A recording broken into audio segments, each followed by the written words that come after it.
నమస్తే. Welcome to పొలిటెంట్ health. ఈ మధ్య కాలంలో చాలామంది ఫేస్ చేసే problem irregular periods.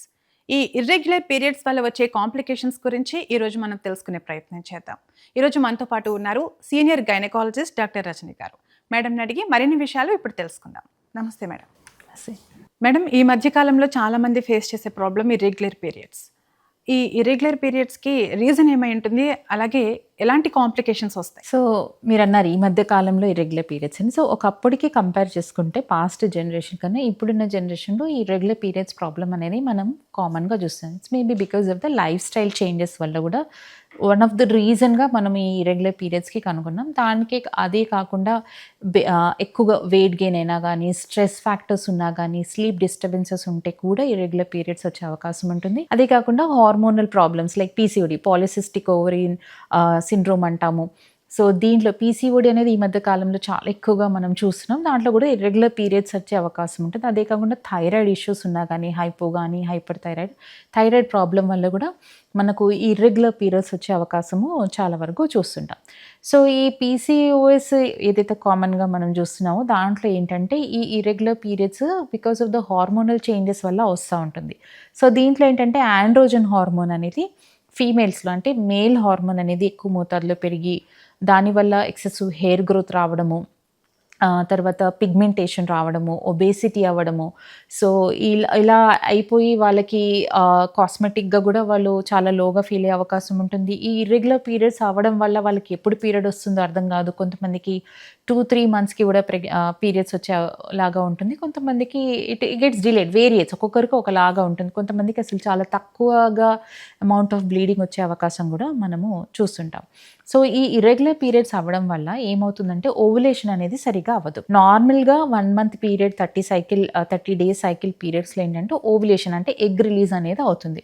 So approximately 14th 15th day egg release అయిపోతుంది. మళ్ళీ సైకిల్ 15 డేస్ తర్వాత వస్తుంది రెగ్యులర్ పీరియడ్స్ ఉన్న వాళ్ళు. ఈ రెగ్యులర్ పీరియడ్స్ ఉన్న వాళ్ళు ఏంటంటే ఓవులేషన్ అనేది సరిగా అవ్వదు.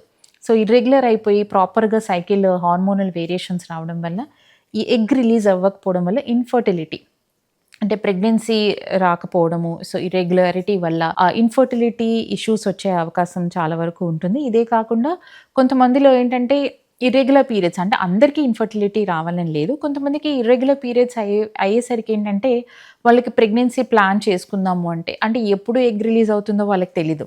సో ఎప్పుడు ప్లాన్ చేసుకోవాలనేది కూడా వాళ్ళకి అవగాహన అనేది ఉండదు.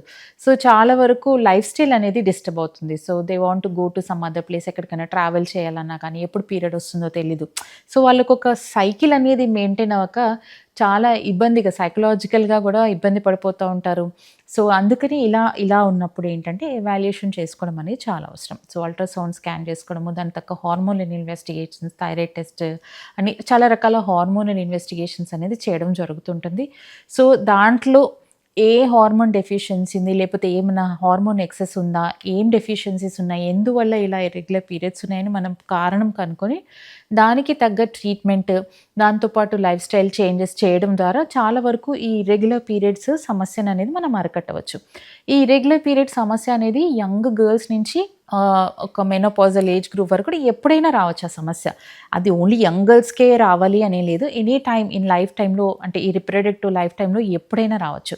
కొంతమంది లేడీస్కి ఏంటంటే ఇంకా పీరియడ్స్ అయిపోయే ముందు అంటే ఇంకా మెనోపాజ్ దశ వచ్చే ముందు కూడా 1-2 ఇయర్స్ పీరియడ్స్ అనేవి ఇర్రెగ్యులర్ అవుతాయి. కొంతమందికి, నాట్ ఎవ్రీబడి, ఇర్రెగ్యులర్ అవడము లేకపోతే ఎక్సెస్ బ్లీడింగ్ అవ్వడము. ఎందుకంటే ఆ టైంలో ఈస్ట్రోజన్ హార్మోన్ తగ్గిపోతూ ఉంటుంది కాబట్టి ఇర్రెగ్యులర్ పీరియడ్స్ అయిపోయి సడన్గా అమెనోరియా అంటారు. అంటే ఇంకా పీరియడ్స్ స్టాప్ అయ్యే అవకాశం అది ఉంటుంది. ఏజ్ గ్రూప్ చెప్పగలుగుతారా మేడం? మెనోపాజల్ మన ఇండియాలో ఏంటంటే standard age group of menopause 46 years, 46 నుంచి 50 వరకు మెనోపాజ్ అనేది ఎప్పుడైనా రావచ్చు.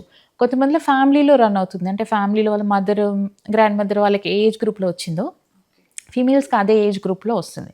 So it depends from person to person, కానీ స్టాండర్డ్గా ఆ ఏజ్ గ్రూప్లో అయితే వస్తుంది.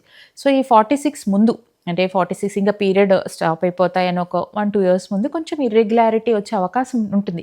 కొంతమందికి ఏమి ఇర్రెగ్యులారిటీ ఉండదు, సడన్గా పీరియడ్స్ స్టాప్ అయిపోతాయి. So it depends from person to person. అంటే అందరికీ రావాలని లేదు, కొంతమంది కొంత అమౌంట్ ఆఫ్ పాపులేషన్లో ఇర్రెగ్యులర్ పీరియడ్స్ ఉంటాయి, కానీ అన్ని హార్మోన్స్ బాగానే ఉంటాయి, స్కానింగ్ అంతా బాగానే ఉంటుంది, కానీ that is because of the oestrogen తగ్గిపోతూ ఉంటుంది కాబట్టి ఇర్రెగ్యులారిటీ వచ్చే అవకాశం ఉంటుంది. So any time in your life మీ ఎనీ రిప్రొడక్టివ్ ఏజ్ గ్రూప్లో యంగ్ ఏజ్ కానీ, మిడిల్ ఏజ్ కానీ, ఓల్డ్ ఏజ్ కానీ ఇర్రెగ్యులర్ పీరియడ్స్ సమస్య ఉన్నప్పుడు అది ఎందుకు వస్తుందని ఎవాల్యుయేట్ చేసుకోవడం వరకు చాలా వరకు ప్రాబ్లమ్స్ అనేది మనం ప్రివెంట్ అని చేయవచ్చండి. మీరు ఎలాంటి సజెషన్ ఇస్తారు మేడం? అంటే ఇప్పుడు ఒక యంగ్ గర్ల్ వచ్చింది ఇర్రెగ్యులర్ పీరియడ్స్ ప్రాబ్లంతో, అంటే నాకు తెలిసిన దాన్ని బట్టి ఎక్సర్సైజ్ చేయాలి, ఫుడ్ డైట్ మార్చుకోవాలి, అంటే ఒబెసిటీ కారణం అవ్వచ్చు, మీరు అన్నట్టు చాలా రీజన్స్ ఉన్నాయి. మీరు ఎలా ట్రీట్ చేస్తారు? ఫస్ట్ ఆఫ్ ఆల్ యంగ్ గర్ల్స్లో కామన్గా మనం చూస్తున్నాం. So maybe because of the stress కూడా ఉండొచ్చు. ఇప్పుడు ఎడ్యుకేషన్ స్ట్రెస్, స్లీప్ డిస్టర్బెన్స్, సరిగా పడుకోరు, ఎక్కువ చదువుకుంటుంటారు. సో ప్రాపర్గా ఎవాల్యుయేట్ అయితే చేయడం అనేది జరుగుతుంది. అల్ట్రాసౌండ్ స్కాన్, హార్మోన్స్ టెస్ట్లు అవన్నీ చూసుకోవడం. సో ఇదే కాకుండా డైట్ అని, ఎక్సర్సైజ్ అని చెప్పేసి మెయిన్గా టూ యంగ్ వాళ్ళకి మనం హార్మోన్స్ అనేది చాలా వరకు అవాయిడ్ చేస్తాం.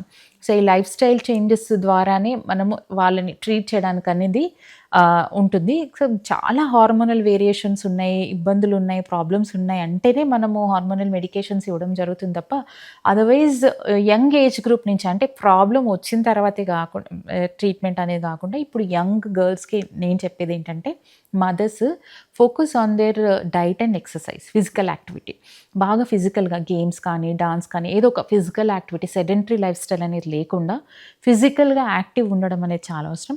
అదే కాకుండా ఈ జంక్ ఫుడ్ అంతా అవాయిడ్ చేసి ఎక్కువగా హోమ్ మేడ్ ఫుడ్, మంచి హై ప్రోటీన్ డైట్, ఇంట్లో ఫుడ్డే వాళ్ళకి ఇవ్వడం అనేది కూడా చాలా అవసరం. So because lot of life style changes happening, చాలా జంక్ అనేది పిల్లలు ఎక్కువ తీసుకుంటున్నారు కాబట్టి ఎక్కువగా ఫోకస్ యంగ్ ఏజ్ నుంచే ఫోకస్ చేస్తే అదే వాళ్ళకి అలవాటు అవుతుంది. కాబట్టి కొన్ని రకాల మార్పులు చేయడం వల్ల చాలా వరకు యంగ్ గర్ల్స్లో ఇలాంటి ప్రాబ్లమ్స్ని మనం అవాయిడ్ చేయవచ్చు. ఓకే మ్యామ్, ఇర్రెగ్యులర్ పీరియడ్స్ గురించి మా డౌట్స్ క్లియర్ చేసినందుకు thank you ma'am. Welcome ma'am.